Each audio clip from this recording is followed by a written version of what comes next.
Comentários sobre o Viver, Volume 3. Diálogos sobre a Vida. Livro de Jiddu Krishnamurti. Vida, Morte e Sobrevivência.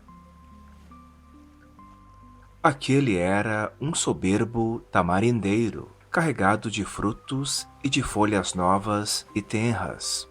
Erguido à beira de um profundo rio, era bem regado e dava sombra bastante para animais e homens.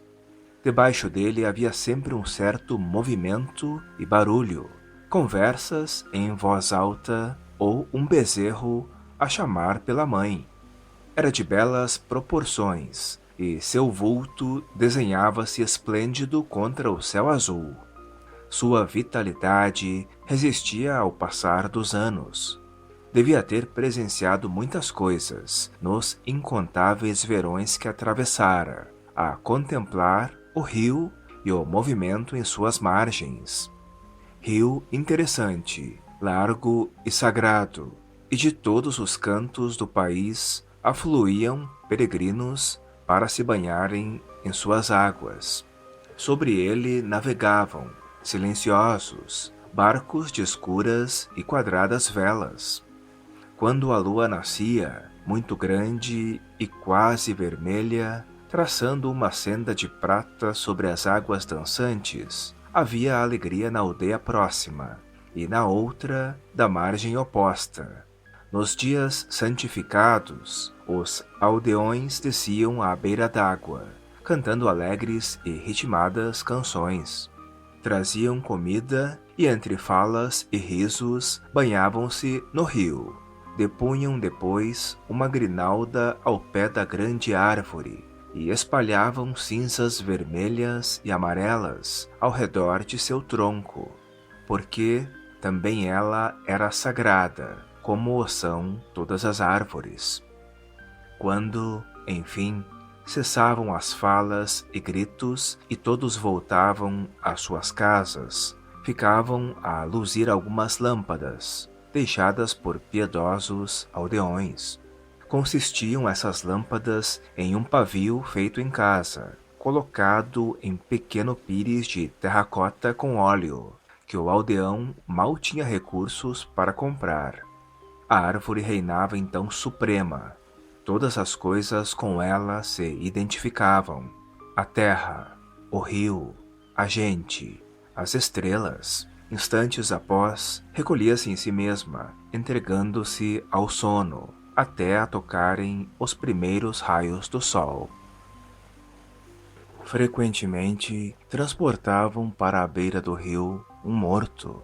Varrendo o terreno à beira d'água, colocavam primeiro pesados touros para a base da pira, que depois erguiam com lenha mais leve, e no alto dela depositavam o corpo, envolto num alvo pano novo.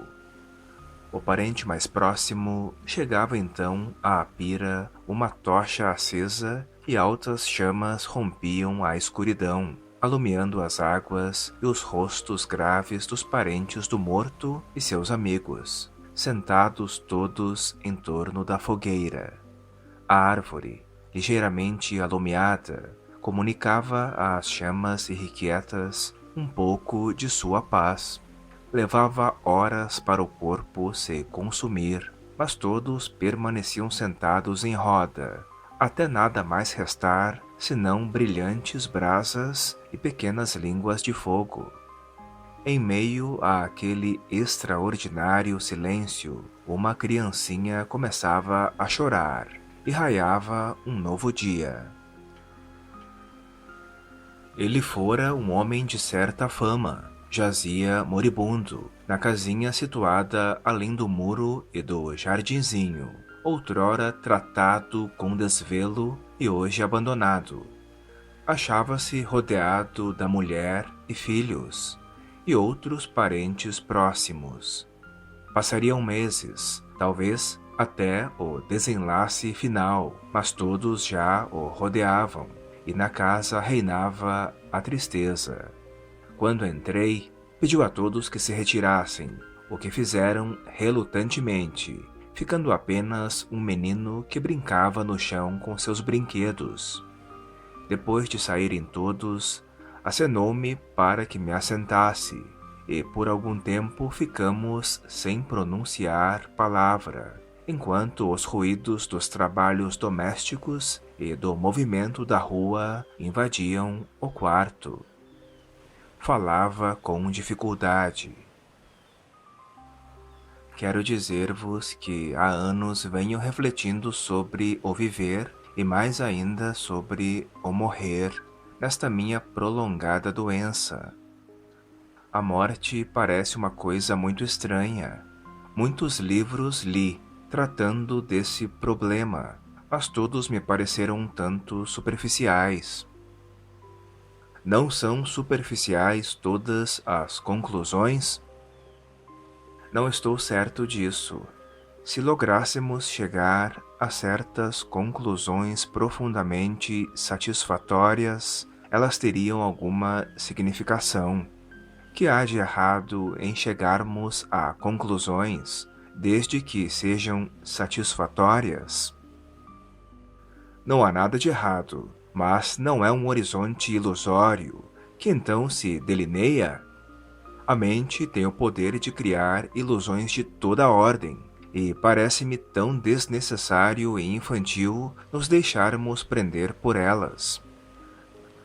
Vivi vida abastada, cumprindo o que considerava ser o meu dever, mas naturalmente sou humano. De qualquer maneira, aquela vida está hoje encerrada, e aqui estou, um traste inútil. Porém, felizmente, minhas faculdades mentais não foram atingidas.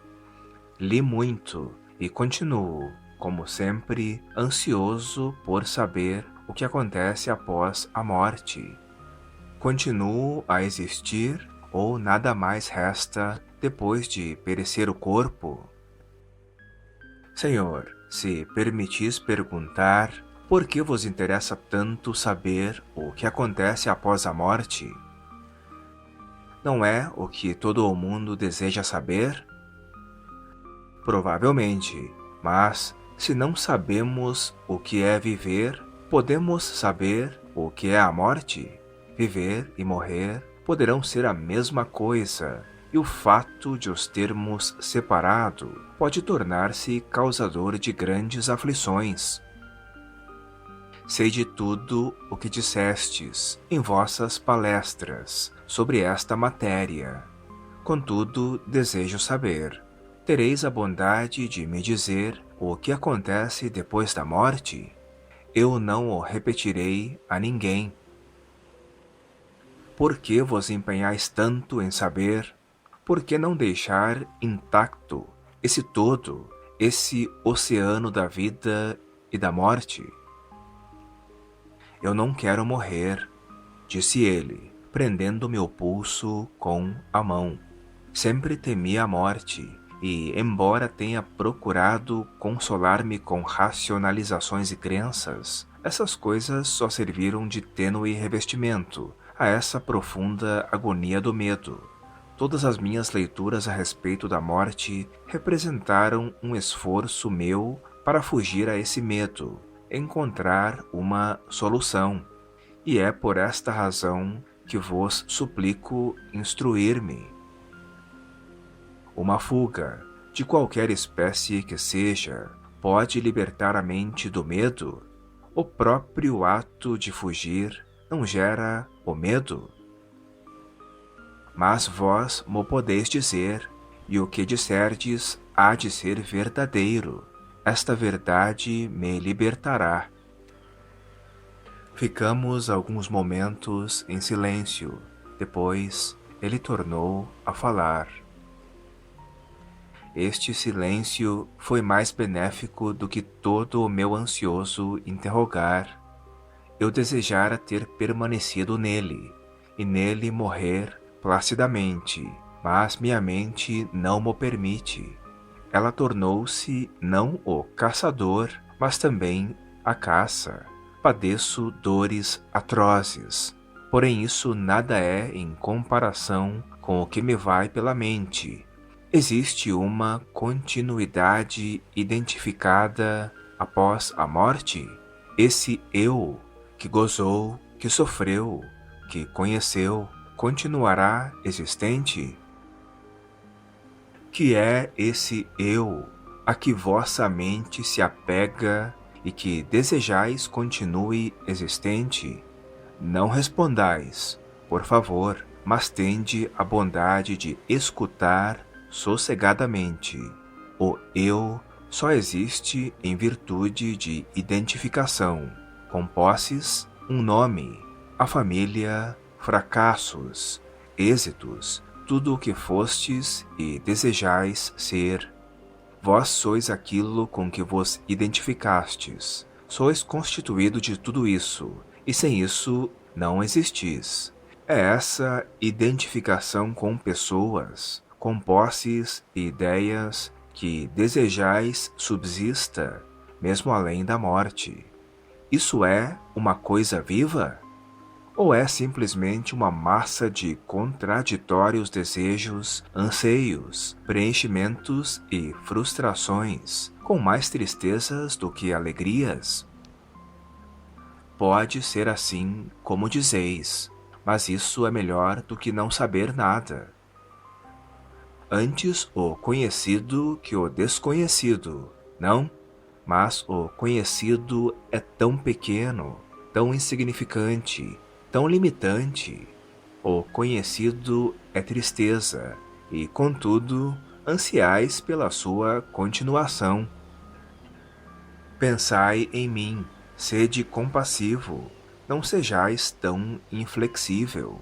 Se ao menos eu soubesse, poderia morrer feliz. Senhor, não luteis tanto para saber. Ao cessar todo o esforço para conhecer, surge então algo que não foi feito pela mente. O desconhecido é maior do que o conhecido. O conhecido não é mais que um barquinho no oceano do desconhecido. Largai de mão as coisas e vivei.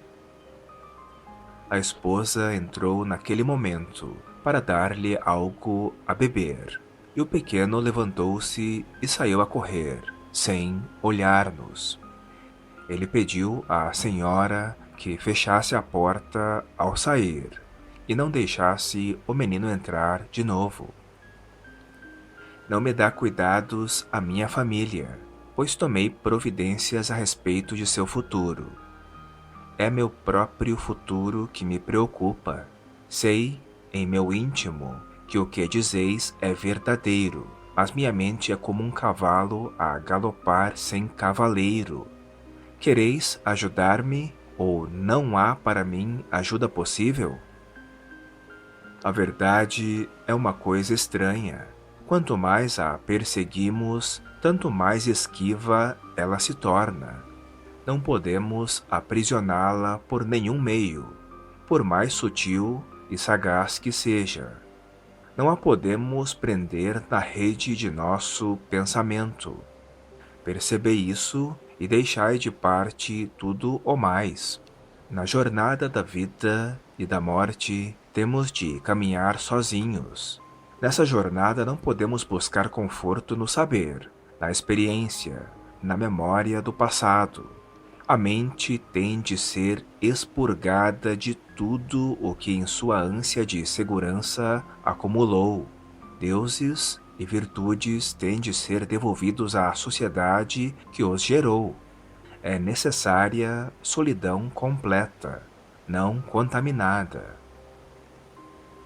Os meus dias estão contados. Falta-me o ar. Estais exigindo uma coisa dificílima, que eu morra sem saber o que é a morte. Mas fiquei bem instruído.